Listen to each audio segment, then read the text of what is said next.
हाय बच्चों, एमकॉम का एडमिशन कैसे करें, कैसे फॉर्म फिलअप करें, फॉर्म फिलअप का लास्ट डेट क्या है, एमकॉम के लिए मिनिमम क्वालिफिकेशन कितना चाहिए, क्या ऑनर्स एंड जनरल वाला दोनों बच्चा एमकॉम कर सकता है, क्या मिनिमम क्वालिफिकेशन के साथ साथ सर हम लोग कॉलेज कैसे सिलेक्शन करें, किस कॉलेज में कितना परसेंटेज में सिलेक्शन हो पाएगा, ये सब प्लीज बता दीजिए। कहाँ पे कैसा पढ़ाई होता है, सब कुछ आप लोगों को जानना जरूरी है जो भी बच्चे एमकॉम के लिए इंटरेस्टेड हैं। तो प्लीज ये वीडियो को पूरा देखिएगा, एक एक बातों को ठीक से सुनिएगा, क्योंकि आप लोगों का एमकॉम से रिलेटेड जितना भी डाउट है उम्मीद करूंगा कि इस एक वीडियो में सबको कवर कर दिया जाए और मैक्सिमम आप लोगों का डाउट को क्लियर कर दिया जाए। फिर भी यदि कोई डाउट रहा तो जरूर कमेंट करके रखिएगा, मैं कमेंट में ही आपको आंसर देने का पूरा कोशिश करूंगा।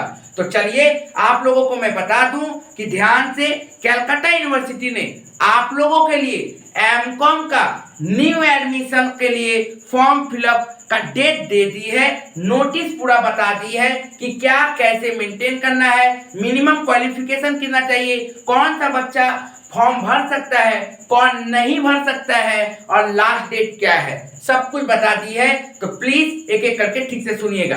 कलकत्ता यूनिवर्सिटी ने जो अपना वेबसाइट में बताया है उसमें बताया गया है कि न्यू एडमिशन 2024-2025 बैच के लिए फर्स्ट सेमेस्टर एमकॉम में एडमिशन लेने के लिए स्टार्ट है फॉर्म फिलअप 1 सितंबर से। 1 सितंबर से फॉर्म फिलअप स्टार्ट है और ये फॉर्म फिलिंग चलेगा 10 सितंबर तक। 10 सितंबर तक 10 सितंबर तक आप लोगों का फॉर्म फिलअप चलेगा। पहली बात, सर फॉर्म फिलअप कौन कौन कर सकता है? सभी वो बच्चा जो ऑलरेडी कलकत्ता यूनिवर्सिटी से पास आउट है, जो ऑलरेडी कलकत्ता यूनिवर्सिटी से सेमेस्टर 6 पास आउट कर लिए हैं, जिनका कहीं पे भी सप्ली नहीं है, फर्स्ट सेमेस्टर से लेके 6 सेमेस्टर तक कहीं पे भी सप्ली नहीं है, वही बच्चा फॉर्म फिलअप कर पाएगा। बहुत सारे बच्चे सोच रहे होंगे सर मेरा 5th सेमेस्टर में सप्ली है, मैंने रिव्यू अप्लाई किया है, चांसेस है कि मैं पास हो जाऊंगा, पर फिर भी बाबू अभी तक आप लोग फॉर्म फिलअप नहीं कर पाओगे। फॉर्म फिलअप यदि मान लो 7-8 तारीख तक यदि बीकॉम का 5th सेमेस्टर का रिव्यू आ जाता है तो वो रिजल्ट देख के यदि पास आउट हो जाते हो तभी आप 10 तारीख के अंदर में यदि फॉर्म फिलअप कर पाओ तो कर पाओगे, नहीं तो फिर फॉर्म फिलअप नहीं कर पाओगे। मतलब आपको 6 सेमेस्टर तक पूरा रिजल्ट क्लियर रहना चाहिए तभी आप एमकॉम का फॉर्म फिलअप कर पाओगे। उसके बाद कोई भी ऑटोनॉमस यूनिवर्सिटी वाले भी स्टूडेंट आके यहाँ पे कलकत्ता यूनिवर्सिटी का फॉर्म फिलअप कर पाएंगे। उसके बाद कोई अदर यदि कॉलेज रहेगा तो वो लोग भी फॉर्म फिलअप कर सकते हैं, ठीक है ना। लेकिन याद रखना पड़ेगा वो बच्चा 2023 का पास आउट रहना चाहिए या फिर 2024 का पास आउट रहना चाहिए। 2023 के पहले का यदि पास आउट रहेगा तो उसको कलकत्ता यूनिवर्सिटी इंटरटेन नहीं करेगी, फॉर्म फिलअप करने नहीं देगी। 2022-21 रहेगा तो नहीं होगा, 2023 या फिर 2024 में पास आउट रहना चाहिए। उम्मीद करते समझ में आया। इसके बाद मैं आप लोगों को बता दूं कि कलकत्ता यूनिवर्सिटी में आप लोगों को एमकॉम के लिए सिर्फ और सिर्फ बीकॉम ऑनर्स वालों का ही होगा, बीकॉम जनरल वालों का नहीं होगा। एमकॉम यदि पढ़ना है, कलकत्ता यूनिवर्सिटी के अंदर पढ़ना है तो सिर्फ और सिर्फ बीकॉम ऑनर्स वाला लोग का होगा। बीकॉम ऑनर्स यदि पास तो फॉर्म फिलअप कर सकते हो, बीकॉम ऑनर्स यदि फेल फॉर्म फिलअप नहीं कर सकते हो। बीकॉम जनरल वाले 80% ले आए हैं फिर भी फॉर्म फिलअप नहीं कर पाएंगे, क्योंकि बीकॉम ऑनर्स होना चाहिए, ऑनर्स रहेगा तभी फॉर्म फिलअप कर पाएंगे, जनरल वाले लोग का जगह नहीं है। ओके बाबू, इतना समझ में आया। अब नेक्स्ट बात ये कि सर कौन सा कॉलेज हम सिलेक्शन करें, ठीक है ना, और कौन सा कॉलेज में पढ़ाई अच्छी होती है।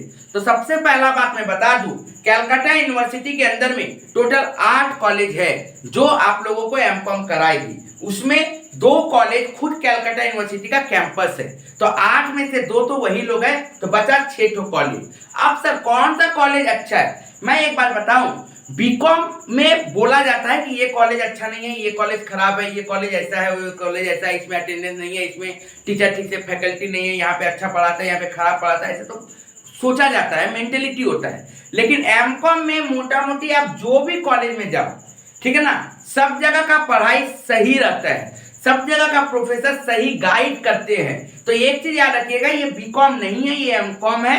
तो जैसा भी कॉलेज रहे आपका गाइडेंस सही रहता है। हाँ, ये होता है कि कलकत्ता यूनिवर्सिटी का कैंपस में थोड़ा अच्छा गाइडेंस मिलता है, गोयनका का अच्छा कैंपस मिलता है, लेकिन बाकी जो कॉलेज है वो कौन कौन सा कॉलेज है ये भी मैं डिस्कस करूंगा आप लोगों से। तो ये सब में थोड़ा अच्छा कैंपसिंग रहता है, अच्छा फैकल्टी रहता है, बाकी में हो सकता है थोड़ा बहुत कम रहे, लेकिन जरूरी नहीं है कि कम ही रहता है। ये स्टूडेंट का थिंकिंग होता है। कभी कभी क्या होता है कि जो हम सोचते हैं उससे बेटर हम लोगों को कहीं दूसरा जगह भी मिल जाता है, ठीक है ना। तो ये भी याद रखिएगा। दूसरा बात, सर कॉलेज कौन कौन सा है ये बता दीजिए। तो बाबू आप लोगों का टोटल 8 कॉलेज मैंने बताया। देखिए सबसे पहले कलकत्ता यूनिवर्सिटी का अपना campus CU day, Calcutta university का अपना कैंपस CU इवनिंग, दोनों जगह बीकॉम ऑनर्स होना चाहिए। उसके बाद आइए दूसरा एफिलिएटेड जहाँ पे CU के द्वारा एमकॉम कराई जाती है।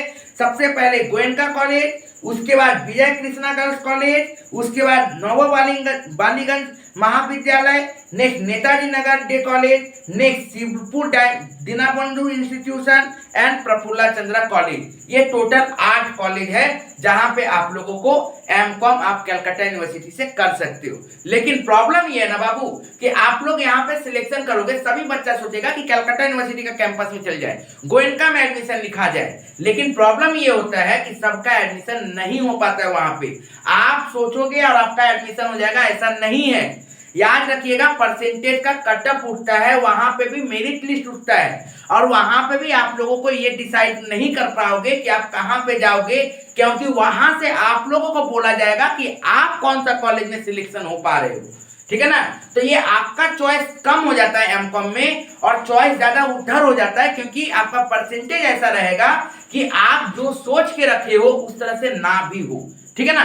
पहली बात आप लोगों को ये समझ के रखना पड़ेगा, यदि बहुत सारे बच्चे कुछ परसेंटेज ऐसा है जिनका बहुत अच्छा परसेंटेज है, वही हो सकता है कलकत्ता यूनिवर्सिटी का डे इवनिंग कैंपस में उनको जगह मिले, नहीं तो फिर गोयनका में मिले या फिर और दूसरा जगह में मिले, लेकिन मेरिट लिस्ट के हिसाब से ही आपको मिलेगा। याद रखिएगा, आप लोग का परसेंटेज जैसा अच्छा रहेगा उस हिसाब से ही आपको एमकॉम में जगह मिलेगा।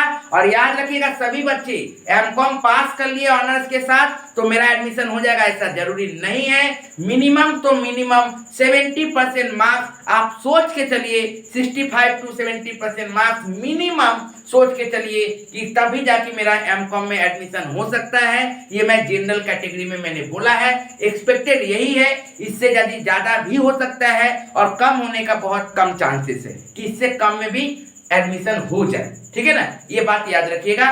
तो उम्मीद करते हैं आप लोगों को कॉलेज के बारे में पता चला। अब सर कॉलेज कौन सा अच्छा है बाबू, कॉलेज सभी अच्छा होता है, ठीक है ना। कहीं कहीं अटेंडेंस ज्यादा है, कहीं पे अटेंडेंस थोड़ा कम है, लेकिन एमकॉम यदि कर रहे हो तो जितना ज्यादा अच्छा अटेंडेंस मेंटेन करोगे उतना आप लोगों के लिए अच्छा होगा। और आपके हिसाब से तो कॉलेज हो ही नहीं सकता, ठीक है ना। वो तो आपका परसेंटेज के ऊपर डिपेंड करता है, और जिस तरह से होगा उस तरह से मेरिट लिस्ट उठेगा, तो फिर आपके ऊपर जो डिपेंड करेगा वही आप करोगे। तो उम्मीद करते हैं आप लोगों को सारा चीज इसमें से पता चल गया होगा, एक एक करके एक एक करके सारा बात पता चल गया। तो उम्मीद करते हैं आप लोगों को वीडियो अच्छा लगा होगा। अपने दोस्तों तक जरूर शेयर करिएगा और प्लीज चैनल को सब्सक्राइब करके रखिएगा, क्योंकि एमकॉम से रिलेटेड बहुत सारे बातें आप लोगों को मुझे बतानी है, बहुत सारी चीजें आप लोगों को फेस करना पड़ सकता है प्रॉब्लम, तो सबका सॉल्यूशन मैं आपको इस चैनल में देते रहूंगा। Thank you.